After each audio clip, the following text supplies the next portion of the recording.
មេគាជីវិតកិច្ចការសំខាន់បំផុតសម្រាប់មនុស្សម្នាក់ៗ Inamori Kazuo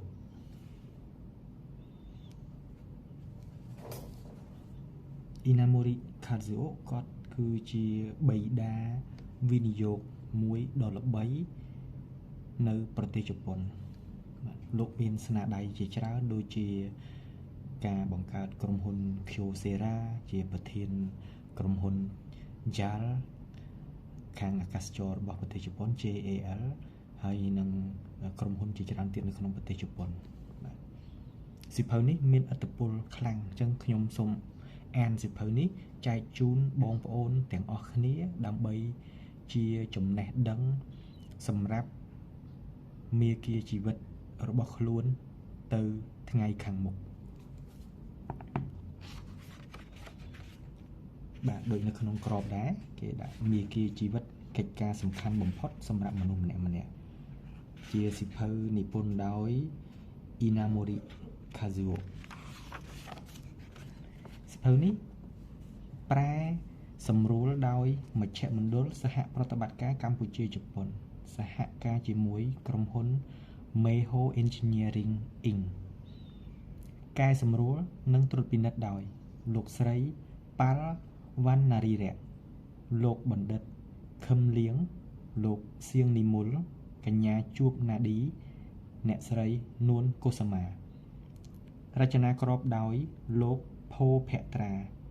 ឧបត្ថម្ភបកប្រែនិងបោះពុម្ពផ្សាយដោយ Yokohama Management School Based on Philosophy បកប្រែសម្រួលពីសិភៅដើមជាភាសាជប៉ុនផ្សាយដោយគ្រឹះស្ថានបោះពុម្ពផ្សាយ Sanmak Tokyo ប្រទេសជប៉ុនបោះពុម្ពផ្សាយដោយមជ្ឈមណ្ឌលសហប្រតិបត្តិការកម្ពុជាជប៉ុនបោះពុម្ពផ្សាយលើកទី1ចំនួន 1500 ក្បាលរោងពុម្ព Print Master Printing House ខែសីហាឆ្នាំ 2024 សេចក្តីថ្លែងអំណរគុណមជ្ឈមណ្ឌលសហប្រតិបត្តិការកម្ពុជាជប៉ុនសូមអរគុណចំពោះឯកឧត្តមបណ្ឌិតសេដ្ឋវិទូមីកល្យានប្រធានក្រុមប្រឹក្សាភិបាលសមាគមពាណិជ្ជកម្មនិងវិនិយោគកម្ពុជាជប៉ុនបានផ្ដួចផ្ដើមគំនិតនិងគាំទ្រជំរុញឲ្យមានការបកប្រែសម្រួលជាភាសាខ្មែរនិងការបោះពុម្ពផ្សាយសិភៅជាភាសាខ្មែរសូមថ្លែងអំណរគុណដល់មហាឧបោសកពុទ្ធសាសនូបត្ថម្ភ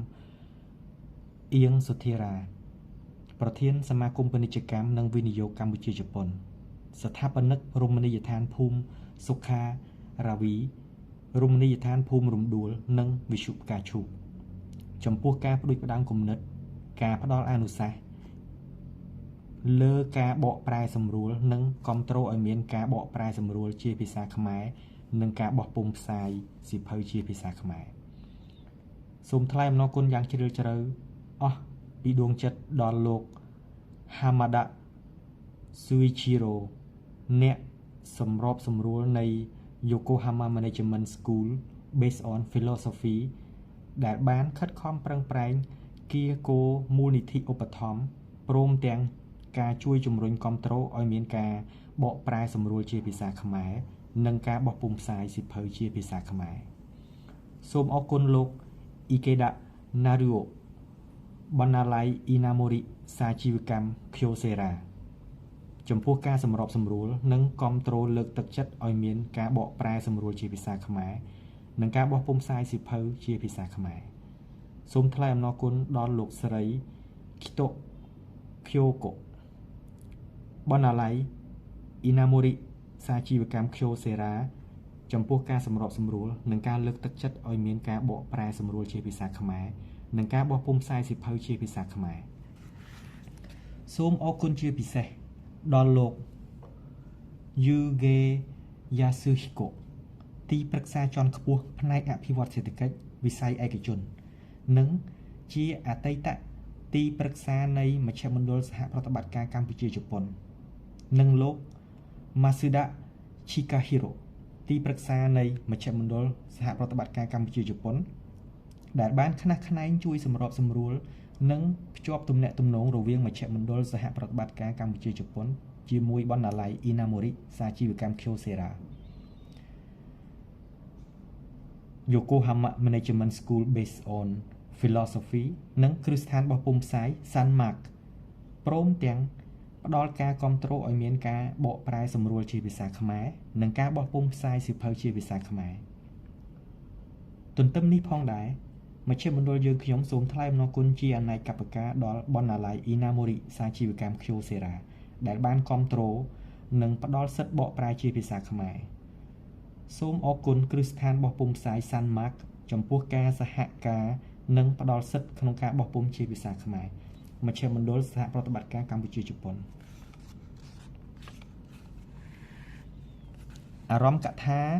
មជ្ឈមណ្ឌលសហប្រតិបត្តិការកម្ពុជាជប៉ុនមជ្ឈមណ្ឌលសហប្រតិបត្តិការកម្ពុជាជប៉ុនមានមោទកភាពក្រៃលែងដោយទទួលបានសិទ្ធិអនុញ្ញាតបកប្រែសម្រួលសៀវភៅដែលមានចំណងជើងដើម Ikikata ជាភាសាជប៉ុនឬមាគ៌ាជីវិតជាភាសាខ្មែរទៅជាភាសាខ្មែរនិងការបោះពុម្ពផ្សាយសៀវភៅជាភាសាខ្មែរចាប់តាំងពីការចេញផ្សាយលើកទី1ជាភាសាជប៉ុនក្នុងឆ្នាំ2004រហូតមកដល់បច្ចុប្បន្ននេះសៀវភៅនេះត្រូវបានលក់អស់ចំនួនប្រមាណ 7,630,000 ក្បាលនៅទូទាំងពិភពលោកក្នុងនោះ 1,500,000 ក្បាលបានលក់នៅក្នុងប្រទេសជប៉ុនព្រមទាំងត្រូវបានបកប្រែជាភាសាបរទេសផ្សេងទៀតចំនួន19ភាសាសៀវភៅមាគ៌ាជីវិតគឺជាស្នាដៃនិងជាមគ្គុទ្ទេសក៍ដ៏សំខាន់មួយនៅក្នុងការលើកស្ទួយស្មារតីសម្រាប់ការដឹកនាំតម្រង់ទិសជីវិតបុគ្គលគ្រួសារស្ថាប័ននិងសង្គមដែលយើងបាននឹងកំពុងជួបប្រទះនាពេលសព្វថ្ងៃអ្នកនិពន្ធ Inamori Kazuo ដែលជាអ្នកជំនួញនិងជាអ្នកវិទ្យាសាស្ត្រជនជាតិជប៉ុនដ៏ល្បីឈ្មោះទាំងក្នុងនិងក្រៅប្រទេសបានត្បាញបញ្ចូលគ្នានៅអ្វីដែលប្រជាជនកម្ពុជាចាត់ទុកថាជាពុទ្ធឱវាទដ៏វិសេសវិសាលរួមជាមួយនឹងបទពិសោធន៍ជីវិតនិងការងារផ្ទាល់ខ្លួនជាពិសេសនៅក្នុងការដឹកនាំគ្រប់គ្រងអាជីវកម្មធំលំដាប់ថ្នាក់អន្តរជាតិដើម្បីបង្កើតបានជាឧត្តមគតិសម្រាប់ជាឧត្តមប្រយោជន៍ក្នុងការត្រួសត្រាយដឹកនាំជីវិតរស់នៅនិងអាជីវកម្មឲ្យកាន់តែប្រសើរឡើងដល់កម្រិតកំពូលដោយប្រកាន់យកគោលការណ៍ដ៏សាមញ្ញនិងរឹងមាំថ្លៃថ្នូរឧត្តមគឺការព្យាយាមប្រឹងប្រែងធ្វើអ្វីដែលល្អត្រឹមត្រូវក្នុងឋានៈជាមនុស្សជាតិជាសក្ខីភាពបញ្ជាក់ទស្សនៈនិងការប្រតិបត្តិជាក់ស្ដែងដោយអ្នកនិពន្ធដែលបានបរិយាយនៅក្នុងសៀវភៅនេះបានរួមចំណែកដល់ការសម្រេចបានជោគជ័យទាំងក្នុងជីវិតផ្ទាល់ខ្លួននិងជីវិតការងាររបស់បុគ្គលជាច្រើនរូបរួចមកហើយនៅក្នុងទូទាំងពិភពលោកជាពិសេសនៅក្នុងប្រទេសជប៉ុនជាគោលសំខាន់សៀវភៅមាគ៌ាជីវិតត្រូវបានរៀបរៀងឡើងក្នុងគោលបំណងឆ្លុះបញ្ចាំងអំពីអត្ថន័យនៃការរស់រានមានជីវិតឬ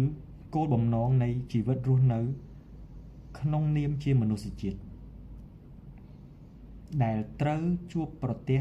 ទាំងសេចក្តីសុខនិងសេចក្តីទុក្ខឬសំណាងល្អនិងសំណាងអាក្រក់ពឹងផ្អែកចម្បងលើសុទិដ្ឋិនិយមច្បាប់នៃការស្រូបទាញច្បាប់កម្មផលការតាំងចិត្តដ៏មោះមុតក្នុងការសម្រេចគោលដៅដោយខ្មៃខ្មៀតធ្វើការយ៉ាងស្វិតស្វាញឥតខ្លាចនឿយហត់ខន្តីការគិតគូរដល់ប្រយោជន៍ដល់អ្នកដទៃបរតដ្ឋភាពនិងការរស់នៅក្នុងគ្រាបច្ចុប្បន្នឲ្យបានត្រឹមត្រូវពេញលេញចំណុចទី2ឥទ្ធិពលដ៏អស្ចារ្យនៃការគិតដែលអាចបង្កើតលទ្ធផលនៃជីវិតរស់នៅនិងការងារបានជាផលវិជ្ជមានឬអវិជ្ជមានតាមរយៈផលគុណរវាងការគិតគុណនឹងការខិតខំប្រឹងប្រែងគុណនឹងសមត្ថភាពហើយដែលក្នុងនោះការគិតគឺជាកត្តាសំខាន់បំផុតតែមួយគត់ដែលអាចមានតម្លៃវិជ្ជមានឬអវិជ្ជមានចំណុចទី3គន្លឹះនៃភាពជោគជ័យការទទួលផលប្រយោជន៍ភាពរីកចម្រើននិងសេចក្តីសុខដែលសម្រេចបានដោយបុគ្គលអ្នកប្រឹងប្រែងអស់ពីកម្លាំងកាយចិត្ត ក្នុងការបំពេញការងារទាំងឡាយទាំងពួងគឺអាស្រ័យដោយការប្រកាន់ខ្ជាប់នៅគោលការណ៍កម្ពូលទាំង3ត្រៃកោដធម៌នៅក្នុងធម៌របស់ព្រះពុទ្ធណាត្រៃកោដធម៌រួមមាន1មានភាពស្មោះត្រង់គឺសច្ចៈ2មានភាពអំណត់អត់ធន់គឺខន្តីនិង3ការដឹងគុណកតញ្ញូនឹងត្រូវផ្សារភ្ជាប់ជាប្រចាំជាមួយនឹងធម៌នាំឲ្យសម្រេចប្រយោជន៍4យ៉ាងគឺអធិបាតធម៌ពោលគឺ1ត្រូវមានការស្រឡាញ់ពេញចិត្តនិងមានបំណងច្បាស់លាស់ក្នុងការធ្វើកិច្ចការអ្វីមួយក្នុងវងកញ្ចក់ឆន្ទៈ2ត្រូវមានការព្យាយាមប្រឹងប្រែងបំពេញកិច្ចការទាំងនោះដោយមិនខ្លាចនឿយហត់វិរិយៈក្នុងវងកញ្ចក់ណាវិរិយៈ3ត្រូវមានការយកចិត្តទុកដាក់និងភាពប្រកបប្រជាលើកិច្ចការក្នុងវងកញ្ចក់ចិត្តៈនិង4ត្រូវមានការត្រិះរិះពិចារណារកហេតុផលជារឿយៗដោយបញ្ញាញាណក្នុងការធ្វើកិច្ចការវិមម្សាណាក្នុងវងកញ្ចក់ការឆ្វេងយល់ឃើញអំពីគុណតម្លៃដ៏មហិមាក្នុងការអភិវឌ្ឍមនុស្សឲ្យក្លាយជាអ្នកដឹកនាំខ្លួនឯងផ្ទាល់ក៏ដូចជាអ្នកដឹកនាំក្រុមមនុស្សផ្សេងទៀតប្រកបដោយសមត្ថភាពសុខភាពនិងគុណធម៌ដែលជាសសរស្តម្ភមូលដ្ឋានចាំបាច់ដ៏រឹងមាំដើម្បីកសាងសង្គមជាតិមួយឬពិភពលោកទាំងមូលដែលមនុស្សអាចរស់នៅប្រកបដោយសុខដុមរមនាបានជំរុញឲ្យមជ្ឈមណ្ឌលសហប្រតិបត្តិការកម្ពុជាជប៉ុនខ្នះខ្នែងព្យាយាមស្នើសុំសិទ្ធិអនុញ្ញាតការបកប្រែនិងបោះពុម្ពផ្សាយសៀវភៅមាគ៌ាជីវិតជាភាសាខ្មែរដើម្បីជាប្រយោជន៍ដល់ប្រជាជនទូទាំងកម្ពុជារដ្ឋយើងខ្ញុំសូមសម្ដែងនៅអំណរគុណចំពោះការគាំទ្រនិងសង្ឃឹមយ៉ាងមុតមាំថាសៀវភៅមាគ៌ាជីវិតនឹងក្លាយជាត្រីវិស័យឬក៏ជាគម្ពីរក្នុងការរួមចំណែកផ្ដល់ពុទ្ធិនិងសារៈប្រយោជន៍យ៉ាងធំធេងដល់អ្នកអានគ្រប់រូបសម្រាប់យកទៅអនុវត្តជាក់ស្ដែង